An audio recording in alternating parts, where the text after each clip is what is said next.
Et si nous décidions de voir la vie en rose et de passer à une optimistic UI? On découvre le concept de manière très concrète ensemble dans Parlons de Design.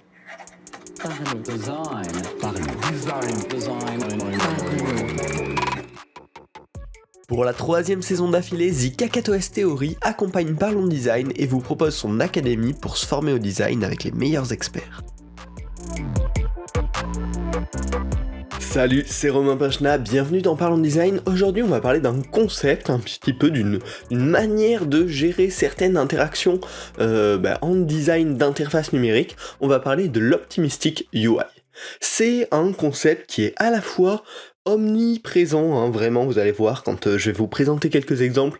Bien évidemment que vous connaissez, que vous avez déjà utilisé des interfaces qui utilisent ce concept-là, mais à la fois, c'est absolument invisible dans 99% des cas, et c'est ça qui est extrêmement important.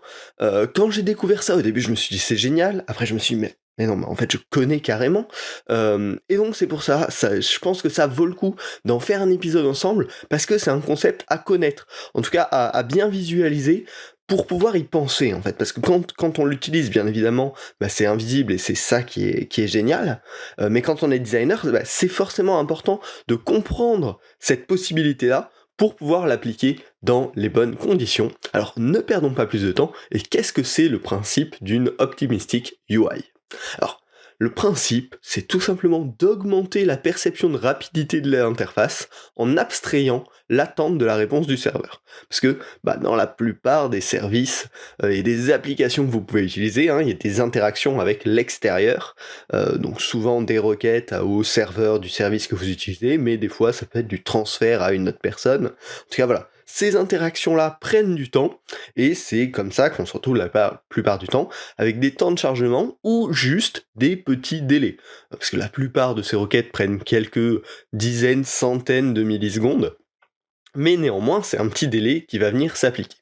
Eh ben, avec une optimistic UI, on va abstraire un maximum ce délai-là pour donner une impression d'immédiateté de réaction de l'interface.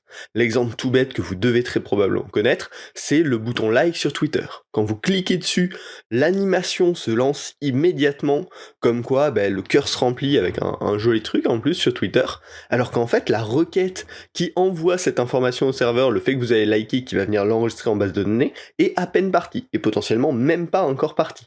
Donc en fait on va vous dire ok c'est bon, on a bien pris en compte ton action, alors qu'en fait l'action est toujours n'existe pas concrètement sur les serveurs. Mais ça permet d'abstraire ce temps de chargement qui serait hyper embêtant au quotidien pour donner une impression d'immédiateté. En fait, l'optimistic UI, on va détourner le fonctionnement classique de je clique, la requête est envoyée, j'attends, et j'ai un retour qui est soit un succès, soit un message d'erreur. Ça, voilà, c'est le fonctionnement un petit peu traditionnel. Avec une optimistic UI, on va cliquer, on va nous afficher un résultat comme si c'était un succès, et si jamais la requête qui réalise la véritable action qu'on a demandé a un problème, et là on va rattraper la situation, et on verra, il y a plein de manières de rattraper la situation, mais en tout cas on va renvoyer un feedback à l'utilisateur comme quoi ouais on t'a dit que ça a marché mais en fait pas vraiment. Et un exemple que je trouve hyper intéressant là-dessus, qu'on voit assez peu, c'est tout simplement celui des mails, et en fait c'est appliqué depuis le début dans le protocole de mail. Quand on envoie un mail, il y a le petit temps de chargement en effet de l'envoi du mail, on va dire attends là c'est en train de s'envoyer, ok, mail envoyé. Et des fois, ça va arriver que derrière, on va recevoir un second mail qui nous dit « Mail Delivery Subsystem », en tout cas, chez moi, ça s'affiche tout le temps comme ça, et pour nous dire votre mail a été bloqué », ou l'adresse mail à laquelle vous essayez d'envoyer un mail, en fait, est inconnue. Et en fait, c'est un petit peu ce point d'optimistic UI. Ce qui aurait pu être fait sur tous les clients mail depuis le début, c'est on va checker est-ce que l'adresse mail est connue, est-ce que le message va pas être bloqué, etc., etc. Et ensuite on va dire à l'utilisateur c'est bon, ton mail est bien envoyé. Mais en fait, au lieu de ça, le protocole mail a décidé d'avoir un fonctionnement optimiste en disant quand on envoie un mail, la plupart du temps c'est une adresse mail qui existe, qui va pas bloquer le mail, qui va avoir de la place disponible pour accueillir le mail, etc., etc. Et donc on peut renvoyer ce feedback de le mail a été envoyé, alors qu'en vrai, il est pas forcément arrivé de l'autre côté dans la boîte mail de votre destinataire. Et donc ça, techniquement, c'est de l'optimistic UI. Et enfin, voilà, avoir cette optimistic UI, c'est imaginer que tout se passe bien pour optimiser l'expérience la plus probable. Et ça, c'est bien important, il faut que le succès soit très probable quand on crée une optimistic UI. Parce qu'on va designer comme si tout allait bien, jusqu'à ce qu'il y ait vraiment un problème, dans l'espoir qu'il n'y ait pas de problème forcément. Et un autre exemple assez parlant, un petit peu plus complexe, mais c'est Google Maps ou toutes les applications de map. Souvent, ils vont imaginer que vous êtes sur le bon chemin jusqu'à ce que vraiment vous vous en éloignez trop. Des fois, vous pouvez vous écarter d'une rue, d'un virage presque, et que l'application de map vous dise toujours « Ok, c'est bon, continue, va dans cette direction ». Tout simplement parce que s'ils étaient trop précis, trop demandeurs et croyaient tout le temps où vous serez éloigné, potentiellement elles recalculeraient le trajet beaucoup trop de fois, on vous proposerait d'autres trajets alors qu'en fait vous êtes toujours sur le même trajet initial. Et donc en partant de ce point de vue un petit peu plus optimiste que la moyenne de ok, les coordonnées GPS nous disent qu'il est plus sur le bon chemin, mais par contre, il est très peu écarté du vrai chemin qu'on lui a conseillé, donc on va considérer qu'il y a une petite marge d'erreur et qu'en fait il est toujours dans la bonne direction. Et typiquement, ça c'est aussi un cas d'optimistic UI. Donc ça peut aller d'interactions très simples, un petit like sur Twitter ou sur Facebook ou sur toute autre plateforme, à des scénarios un petit peu plus complexes comme la navigation map. Mais alors, ça s'applique à beaucoup de choses, mais quand est-ce que dans nos interfaces à nous, on devrait l'appliquer? Pour moi, il y a 4 règles un petit peu principales qui peuvent nous aider à définir est-ce que c'est le bon moment, le bon endroit pour une optimistic UI ou non. La première règle, c'est est-ce que le succès est prédominant? Est-ce que dans 99% des cas, le retour qui va nous revenir après la requête, la vraie demande envoyée au serveur d'enregistrer l'information ou d'effectuer le changement, est-ce que dans 99% des cas, ça va être bon? Parce que si une fois sur deux, c'est pas bon et qu'on a affiché un résultat bon à l'utilisateur, on va créer du doute, on va créer de la confusion et l'expérience va être clairement plus mauvaise. Il aurait préféré rajouter un petit temps de délai. Ça, c'est le premier point.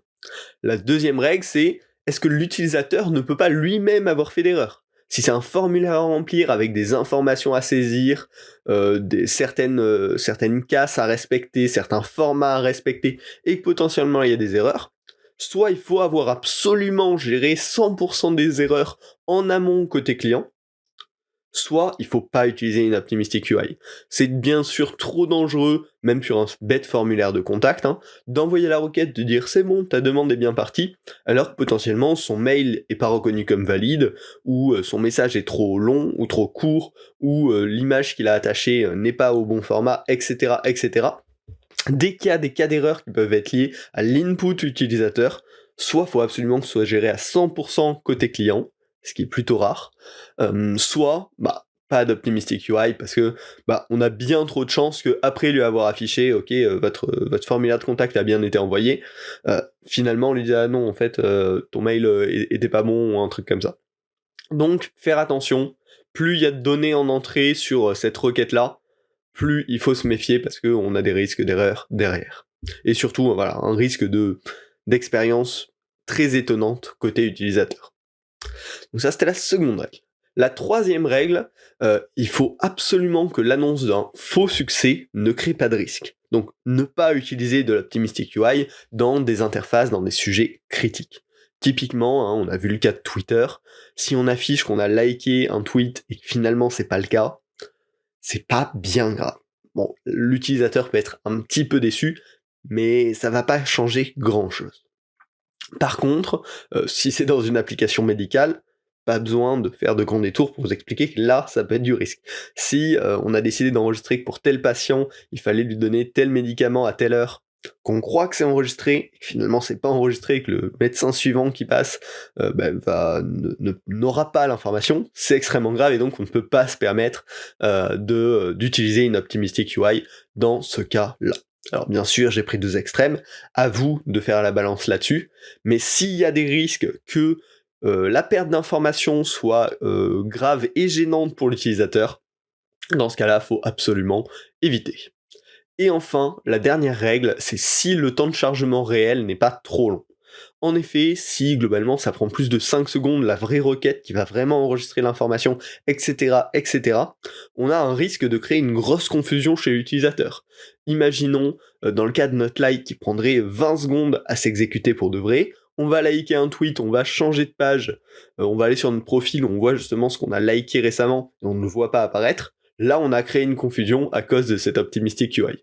Bien évidemment, dans le cas d'un tweet, c'est pas le cas, mais dans plein d'autres cas, ça peut tout à fait apparaître. Donc faire bien attention à ces 4 règles avant de creuser un petit peu plus l'implémentation d'une optimistic UI, c'est est-ce que le succès est prédominant ? Au moins 99% des cas. Est-ce que l'utilisateur ne peut pas avoir fait d'erreur de lui-même, sur laquelle on va devoir lui donner un feedback ? Est-ce que l'annonce de ce faux succès ne crée pas de risque ? Extrêmement important. Et est-ce que le temps de chargement réel de la requête n'est pas trop long, recommandation inférieure à 5 secondes, et donc pourrait créer du doute chez les utilisateurs.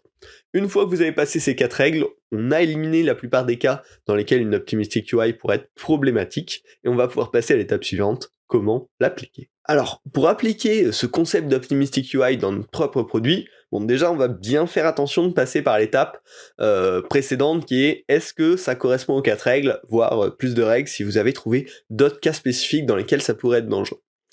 Ensuite, on va tout simplement appliquer le flow de l'optimistic UI pour quitter le paradigme par défaut de j'appuie, j'attends et j'ai mon retour, à l'utilisateur fait une action, il a appuyé par exemple, on lui lance l'état de réaction de succès immédiat, on fait comme si tout avait marché, et derrière, en attente de la réponse du serveur, s'il y a un succès, on va faire comme si de rien n'était, comme si ça avait marché dès la première seconde, et s'il y a une erreur, va falloir retourner à l'état précédent de quand ça n'avait pas marché, et informer l'utilisateur là-dessus.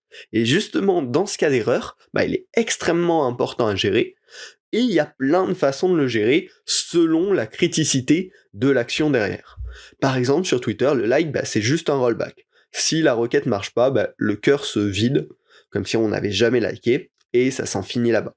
Mais on pourrait le pousser plus avec peut-être un petit toast message qui apparaîtrait pendant quelques secondes pour dire il y a eu un problème, pour expliquer le problème et donner une solution de réparation à l'utilisateur. On peut le poser même en indice visuel qui va durer dans le temps. L'exemple d'un iMessage ou d'un message sur Messenger, où s'il y a eu un problème de connexion internet, il va apparaître dans le fil de la conversation, mais avec un petit point d'exclamation à côté qui dit il y a eu un problème. Et derrière, l'utilisateur va pouvoir cliquer dessus pour réinteragir, réessayer d'effectuer l'action, ou trouver des solutions de réparation là-dessus. Mais également, ça peut aller plus loin, si c'est un peu plus critique, et là, plus inspiré de l'exemple des mails que je vous ai donné au début, ça peut être une information pleine page qui va dire « Attention, il s'est passé ça ». Voilà. Il y a plusieurs niveaux, forcément, de gestion d'erreurs, et plein de patterns qui peuvent être utilisés. Ce qui est important, c'est bien sûr de l'adapter à la criticité de l'action. Plus cet échec va être important pour l'utilisateur, plus il va falloir que ça prenne de place pour qu'il puisse s'en rendre compte et potentiellement prendre des mesures pour corriger. Donc voilà, finalement c'est assez simple en termes de design, il y a besoin bien évidemment d'une bonne collaboration avec l'équipe technique pour implémenter ce genre d'interface, et à le penser dès le début, à le discuter dès le début, pour que ça prenne tout son sens. Vérifiez bien à la fois la criticité, le contexte d'usage, est-ce que ça apporte de la valeur de faire ça ? Voilà, la grande valeur principale, c'est vraiment cette impression d'instantanéité très forte qui rend toujours les produits hyper agréables à utiliser, qui crée une vraie confiance entre l'utilisateur et le produit. En plus, cette optimistic UI, si elle est bien utilisée, elle a assez peu de contrepartie finalement. Donc c'est un outil finalement pour nous les designers qui peut avoir beaucoup de valeur et qui est intéressant à toujours garder en tête selon les contextes. Voilà. J'espère que ce podcast vous a plu. Si c'est le cas, abonnez-vous pour plus de concepts, d'idées, d'outils, de réflexions, de patterns qu'on peut adopter. J'essaye de vous partager un max de trucs intéressants, et si ça vous a plu, vous pouvez le noter sur votre plateforme de podcast préférée avec un 5 étoiles et un petit commentaire. Moi, ça me motive énormément à continuer Parlons Design, et puis ça permet à de nouvelles personnes de découvrir le podcast Parlons Design, donc vraiment, n'hésitez pas à mettre un petit 5 étoiles sur le podcast. On se retrouve la semaine prochaine pour un nouvel épisode. Salut!